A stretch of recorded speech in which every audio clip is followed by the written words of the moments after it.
If you like our content, please like, subscribe, and click the notification bell to get alerts when we introduce new videos.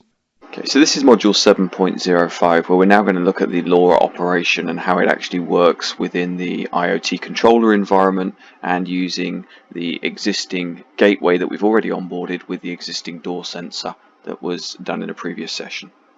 So as we look at the overall architecture again, we've got our end nodes, our door sensor that's going to connect to our gateway or concentrator, and then using a predefined protocol they connect into the LoRa network server that's running within the IoT controller, and then into our back-end partner solution or application server that's running. So we have our door sensor on our left hand side using the LoRa protocol now to connect into our Tech2Lec LoRa gateway. The Tech2Lec gateway is then connected via Ethernet onto a standard network LAN, which is then using the Semtech packet forwarder protocol, which we configured in an earlier module, to connect into the LoRa network server. The gateway and the LoRa network server now are able to communicate and pass data in both directions.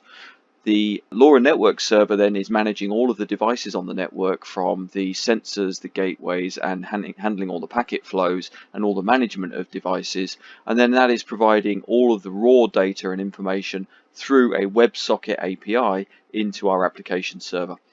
In the demonstration we're going to show, the application server is going to be handled by a Node-RED flow, and we're going to both initialize the WebSocket into the LNS, but also then we're going to make a connection and bring the data from the sensor all the way through the network into our Node-RED flow and decode that data and look at how that payload is decoded and processed. So here we are at the IoT controller dashboard. You can see that we've configured two LoRa network server gateways within the IoT controller. One of them is the Tech2Lec, the other one is the default standard simulator gateway that's provided. So we go to our LoRa network server and we get an overview of the current configuration. So again, we can see that we have the Tech2Lec gateway and it's online and connected to the LoRa network server.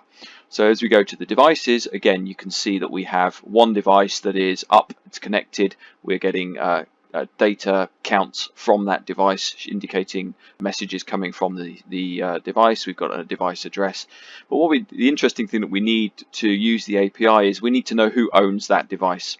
So we do that by opening the device information, and we get the device's EUID, which we set at the beginning when we onboarded the device. So the owner is defined as owner -1:::. So that is the name of the owner that owns this particular device within the LoRa network server, and we will need to know that owner for the API. So we can now go to our rules engine and we bring up our rules engine. We now have two flows. So we have our first flow, which is how we create the WebSocket connection between the application and the LoRa network server. So we define the owner. So here is the definition of the owner, and it's the owner -1:::, and then we need to connect that to the LoRa network server. So we use a WebSocket on port 7000 and the IP address of the IoT controller. And then in this particular case, because we're going to create the connection, we need to use the extension API owner-info. That will then send the owner information to that URL or to that REST API function, and the incoming data from the WebSocket from the IoT controller on port 7000 will then be displayed. So we can inject that node now. So we inject that node and you see that we get a payload and we get a session confirmation in our debug window telling us that the WebSocket has been opened and we have an ID associated with that. So now that we've connected, we've got a connection between our application space and the LoRa network server. The next thing we need to do is to actually look at the data coming in from that sensor. So again, the data will come in on the WebSocket from the owner that we assigned the device to on port 7002. And what we now need to do then is that data will come through, will be converted from a text ASCII format into a JSON structure. So we can do that now. So if we trigger an event, we'll see that the event comes in and we get the information about that event. Now this is exactly the same data that we saw when we look at the raw data coming in on the LoRa network server. So it's unfiltered, it's been unmodified. We can tell that it's an upload data formatted payload. We get all the information about the address, the time that it arrived, the information about the LoRa gateway, and the payload. And this is the important thing. So this has the information about the current state, the timestamp, temperature, battery level. All that information is encoded within this series of ASCII characters within the payload. So what we can now do is we can decode that payload. So the next function here is been designed to decode the tabs, which is the device I'm using, and it's a door sensor. So we're looking specifically for this device EUID. We're then going to convert the incoming data into from a payload perspective, into a correctly formatted array, which we can then index into. So if we know the number of the bits and the bytes within that array, we can then extract out the data.